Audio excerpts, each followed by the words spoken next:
What's up, guys? AJQUEST here. As you guys could tell, I'm hanging out with Connor McGregor in the back. As you guys know, he shocked the world on Tuesday when he tweeted pretty much. He said he's going to retire young, and he's thanking everybody. And he said, I made a lot of cheese and see you guys later.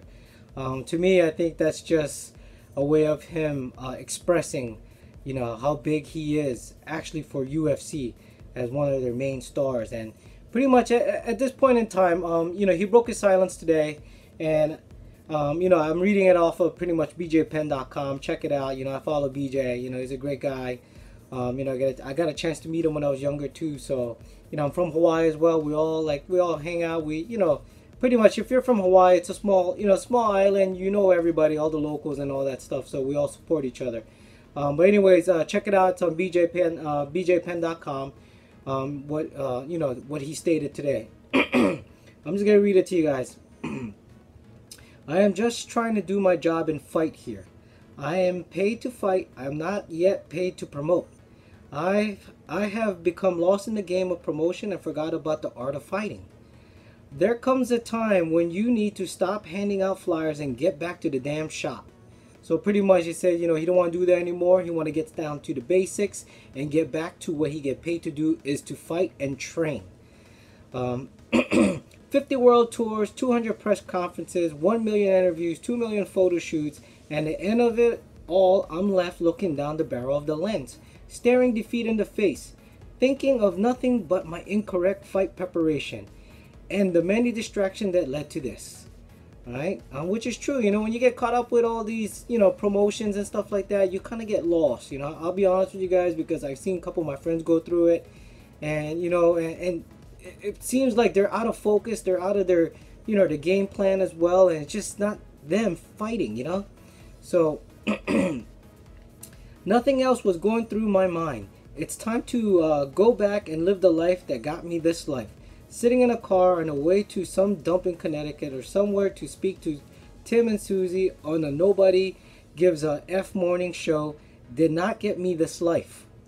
Talking to some lady that deep down doesn't give a F about what I am doing, but just wants some sound bites so she could maybe get her little tight ASS a nice raise.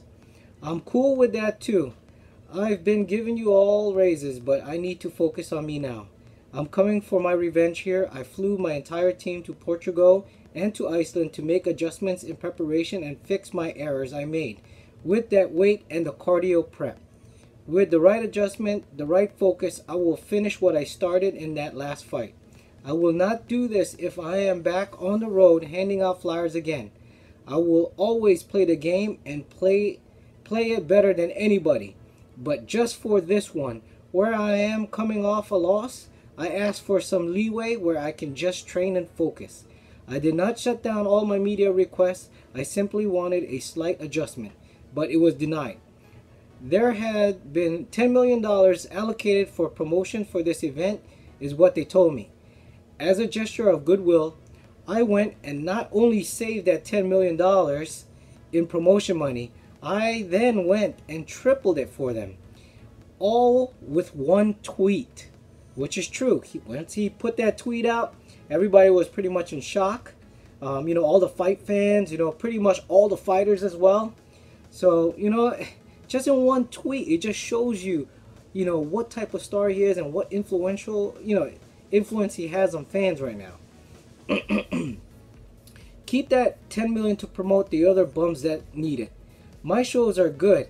I must isolate myself now. I am facing a taller and longer and heavier man. I need to prepare correctly this time.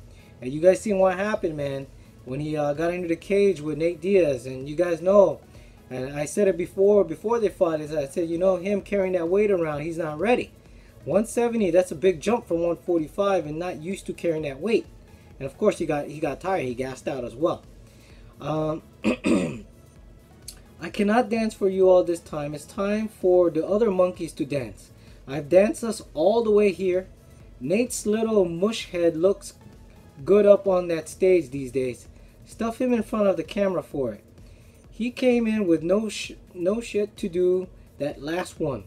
I already done the press conference, interviews, shots, the ads for RDA. and before RDA pulled out.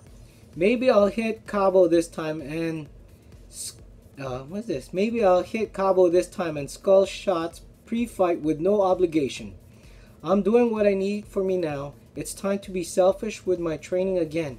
It's the only way. I feel the 400 million I have generated for the company in my last 3 events, all inside 8 months, is enough to get me a slight leeway. Imagine, he created that much money within 8 months. 400 million, guys. So that goes to show you something, man. He sells tickets, he sells seats. Everybody paid to watch this guy fight.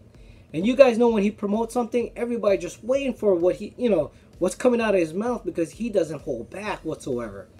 All right? So now what he's saying, that I'm still ready to fight for UFC 200. I will offer, like I already did, to fly to New York for the big press conference that was scheduled, and then I will go back into training with no distractions. If this is not enough, or they feel I have not deserved to sit this promotion run out this one time, well then I don't know what to say. For the record also, for USDA and for all the UFC and my contract stipulation, I am not retired. So he's pretty much saying he just want to stay and focus on training. Like I said, he's obsessed right now and trying to beat Nate Diaz and trying to get his revenge back. One thing too, UFC added, they made their own comment as well. They were willing to fly him, on a private jet to bring all his trainers and all his equipment to Vegas just for him to be able to promote. But he's not willing to do that. He want to isolate himself, guys. He wants to train. He's getting obsessed with the training. He wants to beat Nate Diaz. That's what the UFC was willing to do for him, as a compromise. But one thing, just with one tweet, like what I said earlier, he has so much influence. And like right now, he's the biggest star for MMA, hands down. You guys could agree or disagree with me, but it's true. And I'll tell you guys right now, Connor McGregor, he's not dumb. He's making money. You know what I mean? He's promoting himself again with that one tweet. Getting everybody interested. He even surpassed Kobe's retweet. And that's how much power this one person has in the MMA world right now. And like I said, everyone's caught off guard on this. But, for me, I'll be honest with you guys, Connor McGregor, he is a promotion within a promotion with himself. Regardless if he fights in the UFC or he fights for another organization, people will follow him. Whether he fights in the UFC 200, and like what I said, people gonna pay to watch this guy fight. And like what I'm gonna tell you guys right now, he's a smart businessman as well. Because one, he pretty much have UFC where he wants them.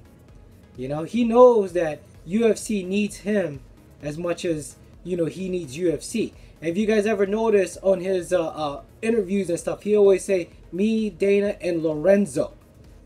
And if you guys watch all his interview, find it. He always says me, Dana, and Lorenzo. So right now UFC don't want to give into it because it just shows, their credibility now if they give in to Connor. But are they willing to sacrifice to lose one star? That's the biggest question. This is just my thoughts, guys. This is just my opinion. I was just reading off of like bjpen.com, what his statement and what he was saying. It's on there. You guys can look it up. I'm not lying. But anyways, please leave me you guys comment. Let me know what you guys think. And one thing, this, like I said, it's just my opinion. Like I said, we could agree to disagree. But I'll tell you guys, this is how I see it. And like right now, as we speak, Conor McGregor pretty much has UFC in his hands right now, the palm of his hands. But anyways, hopefully you guys enjoyed this this review on the Connor situation. Like always, please like and subscribe, and thanks for watching.